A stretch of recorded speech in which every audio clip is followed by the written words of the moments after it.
Kumusta kayo? Ngayon, pag-uusapan natin ang isang napakatandang kwento. Ibig kong sabihin, galing pa ito sa sinula ng mundo. Ito ay tungkol sa dalawang napaka-espesyal na tao, sina Seth at Enoch, at kung paano ang kanilang mga buhay ay nagbibigay sa atin ng pag-asa hanggang ngayon. Sandali, isipin nyo to. Paano kung may isang tao, as in isang tao talaga, na hindi dumaan sa kamatayan?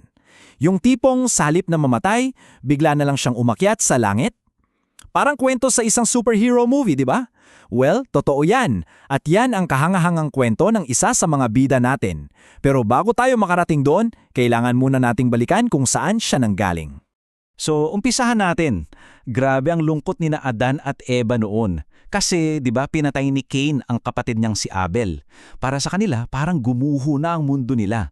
Pero, sa gitna ng lahat ng pighating iyon, may dumating na isang bagong pag-asa. At ang pag-asang iyon ay si Seth.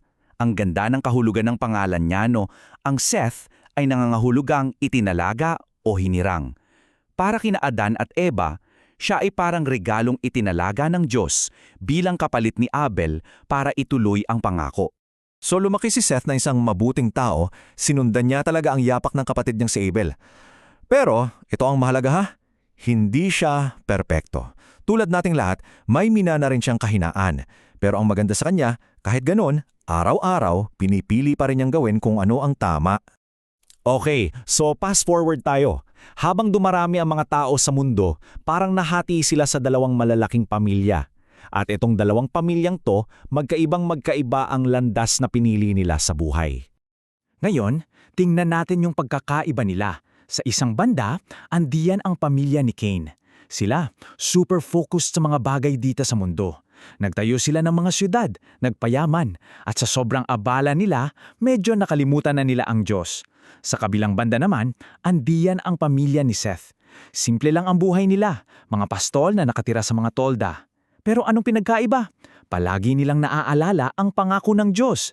Para sa kanila, mga dayuhan lang sila dito sa lupa dahil alam nila na ang tunay nilang tahanan ay nasa langit. Kaso, alam nyo na, habang lumilipas ang panahon, nagsimulang magbago ang mga bagay-bagay.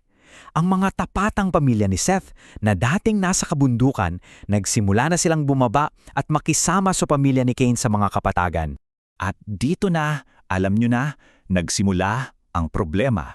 Kasi ang mga mabubuting anak ni Seth, naakit sila sa mga kaakit-akit na anak ni Cain. So nag-asawa sila. Ang naging resulta, nahawa sila sa maling pamumuhay. Unti-unti nawala ang kanilang pagiging tapat sa Diyos. Pero kahit na marami sa kanila ang naligaw ng landas, may isang lalaki mula mismo sa lahi ni Seth na nananatiling tapat. At ang pangalan niya, Enoch. Siya yung naging parang ilaw sa gitna ng kadiliman na palala ng palala. May isang mahalagang pangyayari sa buhay ni Enoch. Noong isinilang ang panganay niyang anak, parang may nag-click sa kanya. Nung naramdaman niya ang sobrang pagmamahal para sa sarili niyang anak, mas naunawaan niya kung gaano kalaki at gaano katindi ang pagmamahal ng Diyos para sa ating lahat. At mula noon, si Enoch ay nagsimulang lumakad kasama ng Diyos. Ano bang ibig sabihin niyan? Ganito lang kasimple. Isipin mo yung best friend mo, di ba? Lagi kayong magkasama? Ganon. Para kay Enoch, ang Diyos ang kanyang best friend. Sa lahat ng ginagawa niya, sa paglalaro, sa trabaho, sa pakikipag-usap, alam niya, palagi niyang kasama ang Diyos. At para malinaw lang ha, ang paglakad kasama ang Diyos ay hindi nangangahulugan na nagtago si Enoch sa isang kuweba at hindi na nakipag-usap sa mga tao. Hindi. Siya ay isang asawa, isang ama, isang kaibigan. Doon niya mismong ipinakita ang kanyang pananampalataya sa kanyang araw-araw na pamumuhay. At eto na, dito na tayo sa pinaka-amazing, sa pinakakamanghamanghang bahagi ng kwento ni Enoch. Eto na ang sagot sa tanong natin kanina. Okay, pakinggan nyo to. Sa loob ng 300 taon, 300 years! Isipin nyo kung gaano katagal iyon. Sa loob ng napakahabang panahon na iyon, araw-araw, walang palya, patuloy na lumakad si Enoch kasama ang Diyos. Hindi siya napagod, hindi siya sumuko. At ginawa niya ito habang ang mundo sa paligid niya ay palala ng palala. Habang ang iba ay nalulunod sa kasamaan, siya ay nananatiling matatag sa paggawa ng mabuti. Tapos isang araw, bigla na lang siyang hindi na nakita. Hinanap siya ng mga tao, pero wala na.